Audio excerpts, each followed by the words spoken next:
FTV Hindi में आप सभी को सुस्वागतम। यहाँ प्रदूषण पर सुप्रीम कोर्ट में सुनवाई चल रही है। दिल्ली सरकार ने कोर्ट ने सुनवाई से पहले ही अपनी रिपोर्ट दाखिल किया है। रिपोर्ट में सरकार ने ऑड इवन योजना को सही ठहराया है। सरकार का कहना है इससे सड़कों पर ट्रैफिक कम हो जाएगा। पब्लिक ट्रांसपोर्ट में बढ़ोतरी हुई है। ईंधन की खपत में 15% की कमी दर्ज की गई है। अब सरकार सीएनजी कारों पर भी प्रतिबंध लगाने की तैयारी में है। सरकार का तर्क है कि पिछले बार जब ऑड इवन सिस्टम को लागू किया गया था तो कई लोगों ने अपनी पुरानी गाड़ियों को खरीदा और उसमें सीएनजी लगवा ली। नतीजा इससे सड़कों पर गाड़ियां नहीं घटी और वाहनों में सीएनजी ना होने पर लोगों ने उसे पेट्रोल से चलाया। ऐसे में सवाल है कि क्या सीएनजी वाहन पूरी तरह से प्रदूषण मुक्त होता है? डीजल, पेट्रोल और सीएनजी में कौन ज्यादा प्रदूषण फैलाता है? प्रदूषण कैसे बढ़ता है और दिल्ली की सड़कों पर कितने वाहन दौड़ रहा है? जानिए इनका जवाब। बड़ा सवाल यह है कि बड़ा सवाल ये भी खड़ा हुआ है कि क्या सीएनजी से प्रदूषण नहीं फैलता? कई रिपोर्ट्स कहती है सीएनजी 100% तक सेफ विकल्प नहीं है, इससे भी प्रदूषण होता है। लेकिन डीजल और पेट्रोल से चलने वाले वाहनों के मुकाबले में कम प्रदूषण होता है। इससे चलने वाले वाहन उतना धुआं और जहरीले गैस नहीं जनरेट करता। वाहनों में इसका इस्तेमाल जहरीली गैसोलीन का विकल्प के तौर पर होता है। पेट्रोल और डीजल के मुकाबला इसके सेफ विकल्प क्यों माना जाता है? अब इसे भी समझ लेना है।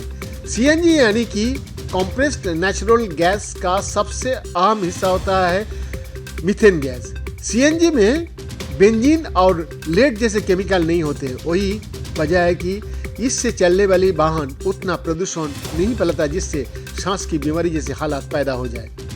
इसे दूसरी गैसों के मुकाबला सुरक्षित माना जाता है। ये इको फ्रेंडली होने के साथ हेल्थ पर उतना बुरा असर नहीं छोड़ती जितना पेट्रोल डीजल वाहनों से निकलने वाली धुआं प्रभावित करता है। दोनों का तुलना करने वाले एक रिपोर्ट कहता है पेट्रोल के मुकाबला डीजल वाहन ज्यादा कार्बन डाइऑक्साइड जनरेट करता है। इसके अलावा NOx और PM पार्टिकल को भी छोड़ता है।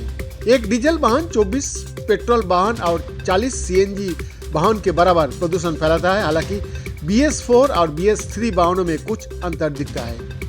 जैसे BS4 वाहन पेट्रोल वेरिएंट में NOx का आंकड़ा 0.008 ग्राम पर किलोमीटर है, वही डीजल में ये आंकड़ा 212% अधिक यानी 0.25% है। हालांकि पेट्रोल के मुकाबले डीजल वाहन कार्बन मोनोऑक्साइड कम फैलाता है, लेकिन PM और SC प्लस NOx अधिक फैलाता है। एक रिपोर्ट के मुताबिक प्रदूषण को बढ़ाने में डीजल वाहन सबसे आगे है। पेट्रोल के मुकाबले डीजल वाहन नाइट्रोजन ऑक्साइड, पार्टिकुलेट मैटर और कार्बन डाइऑक्साइड ज्यादा फैलाता है। यही प्रदूषण को बढ़ाने का काम करता है। दिल्ली NCR का जो वर्तमान हाल है उससे डीजल और पेट्रोल के मुकाबला सीएनजी वाहन से ज्यादा राहत मिलेगी। दिल्ली सरकार पहले ही 10 साल पुराने डीजल और 15 साल पुराने पेट्रोल वाहनों पर बैन लगा चुकी है। साल 2021-2022 में दिल्ली की सड़कों पर 79.18 लाख वाहन थे। बैन लगने के बाद इसमें 35.38% की कमी आई। दिल्ली सरकार BS3 वाली पुरानी कारों और दोपहिया वाहनों के साथ BS4 डीजल वाहनों पर बैन लगा चुकी है। दिल्ली NCR में बढ़ते प्रदूषण को देखते हुए दिल्ली सरकार पहले ही घोषणा कर चुकी है कि पेट्रोल और डीजल कारों को बिक्री 2035 में खत्म ही हो जाएगी। बीएन का रिपोर्ट, एफटीवी हिंदी, दिल्ली।